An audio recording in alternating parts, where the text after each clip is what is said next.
Okay, we are joined by Kuok Meng Wei from K2 Strategic, the CEO. Welcome to the WMedia studios. Thank you, Jenny. It's a pleasure to be here. We are focusing on Johor and Baran region. Um, let's spike it up a bit. We all know about Johor, its appeal in the DC industry. So give us an overview of the appeal to investors about Johor, neighboring islands and neighboring countries. I think, if you don't mind, let's start from the beginning. Singapore has always been the hub for data center activity, given its strategic importance in ASEAN as a connectivity hub. And in 2018, when there was a strategic pause on new developments, I think that's when we saw a big boost in interest in our bordering countries, our neighbors in Johor as well as in Batam. So your question about Johor specifically, well, I think while there was a strategic pause, Johor did do a great job in attracting digital infrastructure investment. We give a lot of credit to the state authorities in Johor as well as the federal authorities that have been put in place rather attractive incentives to locate digital investment there. Besides the obvious, of course, land is more abundant than it is in Singapore.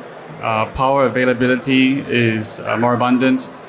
And the warm welcome that coincided with Singapore's strategic pause, I think led a lot of the industry players to consider Johor, at the same time Batam, as an alternative to their deployments in Singapore.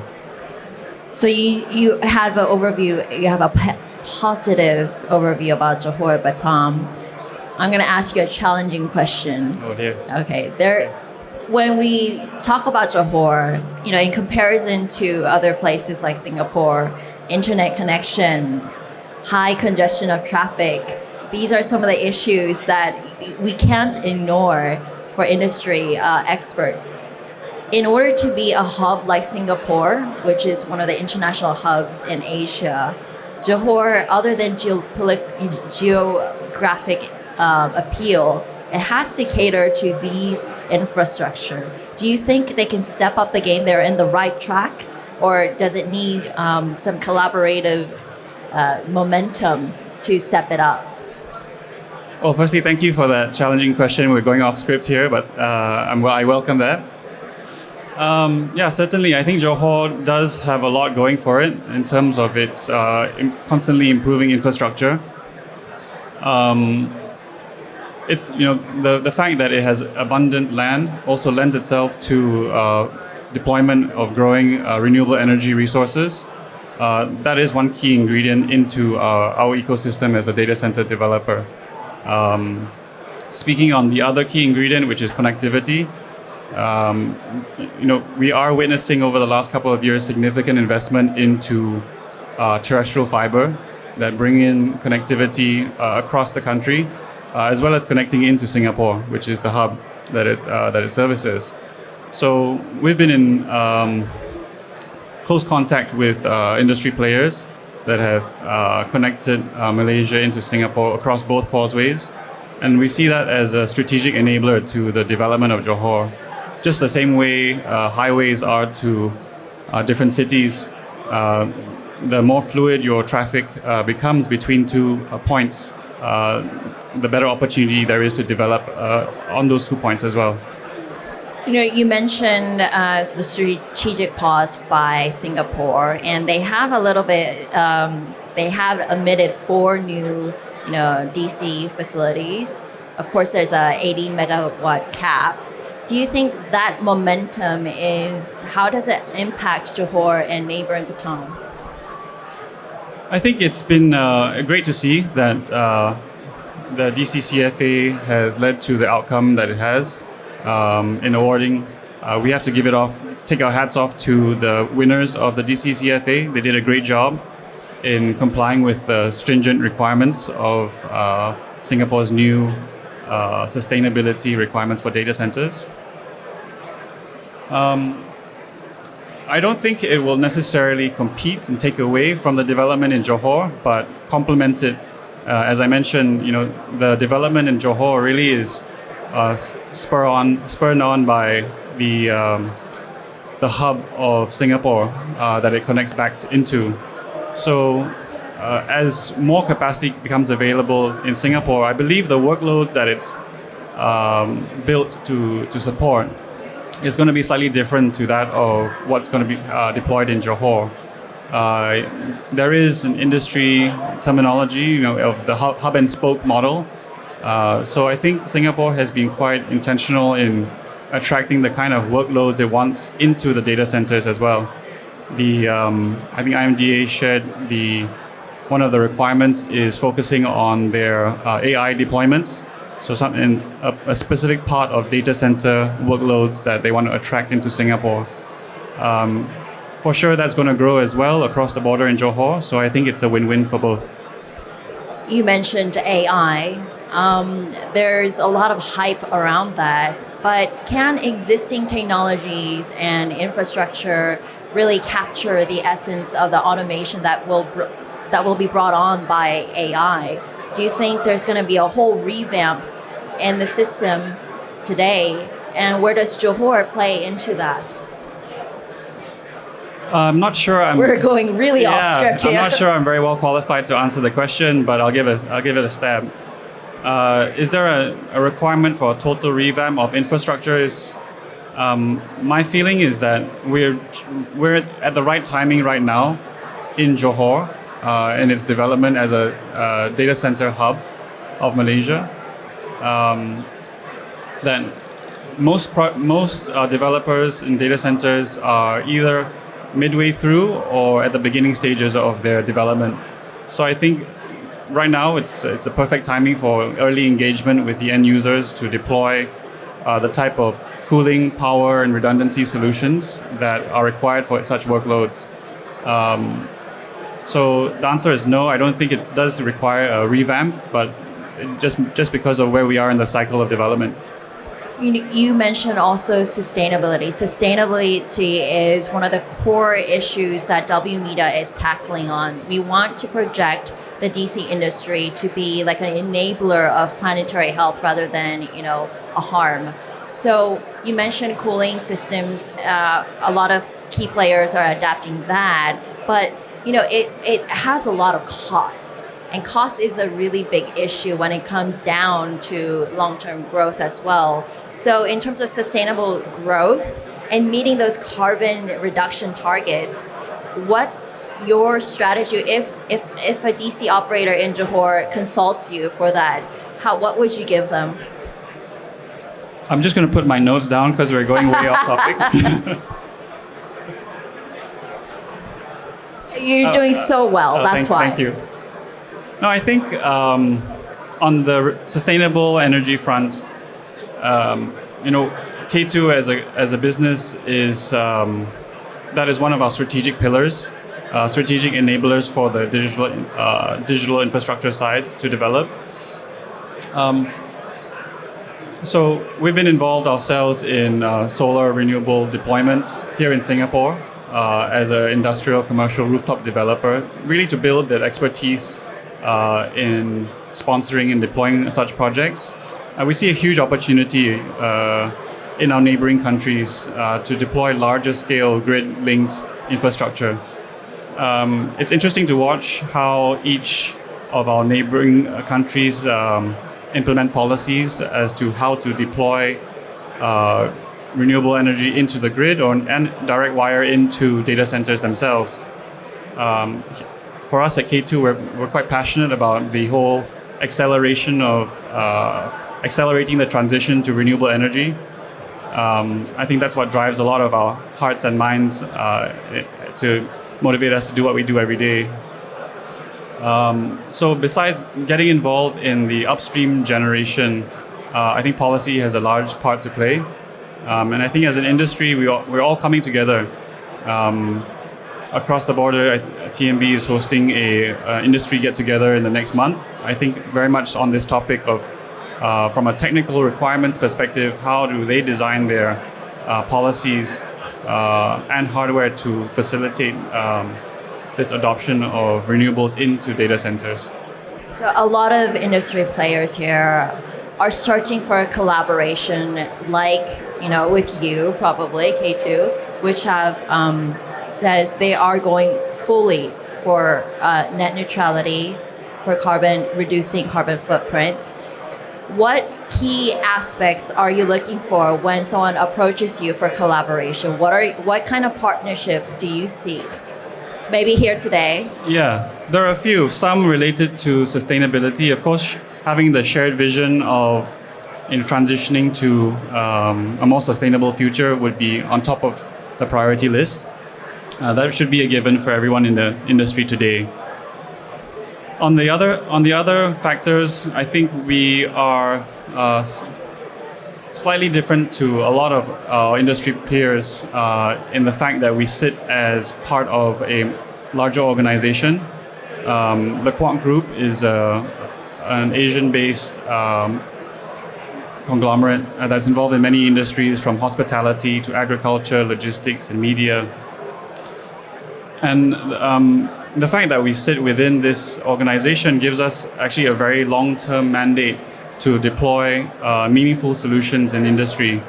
And I think that's what our customers look for today when they're choosing a partner or provider, somebody that can think for the long term, make long-term investments and long-term bets. So if I were to say what we're looking for in a partner to build out our strategy, would be somebody that sees the world the same way. There's a lot of commercial benefit to be made in this industry as it's booming, but I think taking the long-term view of our industry is going to be an important factor that sets a potential partner apart. How many years is long-term then? When I say long-term, what I mean is not having a finite life to have to crystallize a market event to exit for your shareholders. I know that a lot of investment firms require that kind of exit return to take their money back. So I wouldn't put an exact number on it, but I would just say that having the flexibility to pursue long-term objectives with long-term capital would be a strategic differentiator in our industry. And we have to jump on to public perception. I know the DC industry is booming, but a caveat of that is that do you have the support from the people, the residents nearby in Johor, to build these facilities? There are some people saying maybe electromagnetic waves will somehow not be good for my health. Those arguments are there because those are coming from fear that it will somehow affect the public safety and community. So how are you engaging with the public community in Johor, and has it worked? What are you trying to perfect as a community builder? Another tough question. Thank you, Ginny. I think the example you raise on the EM wave interference is quite highlighted in Korea, where you're from. But to be honest, we haven't really seen much else of that in countries where we operate, such as in Ireland, where we're one of the largest, if not the largest, provider of data center capacity today, and in Thailand, in Indonesia, in Malaysia. I think, especially speaking of Johor, if that's your question, this has been quite a strategic initiative of the government to encourage investment in this sector, because they understand, just like the Singapore government has understood, to bring digital jobs, you need digital infrastructure. And I think that's really the end game in terms of what people want, right? More meaningful, higher level, and higher paying jobs. And a basic requirement for that is to have the infrastructure in country. It's of course spurred on by the fact that all countries are going through a review of what data localization means to them. And so if in country A, you do not have the infrastructure to support it, and country B, you do. Residents of country B are going to enjoy a much different standard of service when they lead their digital lives compared to country A. So I would say the overall positives have seemed to be well understood in the regions that we've been operating in. Of course, not without its challenges. There's a lot of investment that goes into building a data center, a lot of stakeholders involved. And what's something that people often overlook is the number of jobs it creates in the development cycle of a data center. Do you have an exact number? I can share with you that in our project in our development in Ireland, in Dublin, where we've just completed a 32 megawatt IT building with over 3,000 workers inducted into our site. That means individuals coming in and out, 3,000 unique individuals. So that just gives a sense of a 36 or 32 megawatt investment, 3,000 jobs, and we're actually building capability and expertise in the country. And so something that I think is an opportunity for our neighboring countries like Johor and Indonesia is to see really who's going to deploy at scale and at pace to attract the best in class of talent. Perhaps learning from Singapore as qualified engineers, designers, project managers, QSs, spend their time on working on projects over there and training the local people. I think we're in a very early stage of development in the digital infrastructure cycle in this part of the world especially. So another opportunity is for people of that host country to develop the expertise to become the regional experts of the data center industry. So I think that's a promising opportunity. Just because you are so good at at winging the answers, I have to push you further about public perception. So a lot of people that I've talked to about sustainability says, we know it's good. We know that a lot of people say that's out there, but I don't want to be the first one to be the guinea pig. So we want other leaders to do it first, and then if they're successful, we'll follow. What do you say to that? That's not a public perception, that's an industry perception. I see my fellow industry colleague who may want to answer that question. Thank you, Ginny, again. That is the last question, though. So I think when it comes to pushing boundaries with technology, especially in infrastructure, a lot of it has to do with how these large projects get financed. At the end of the day, banks will want to see that you have a very definite project that you're working on to completion, taking quantifiable technology risk, things that have been proven,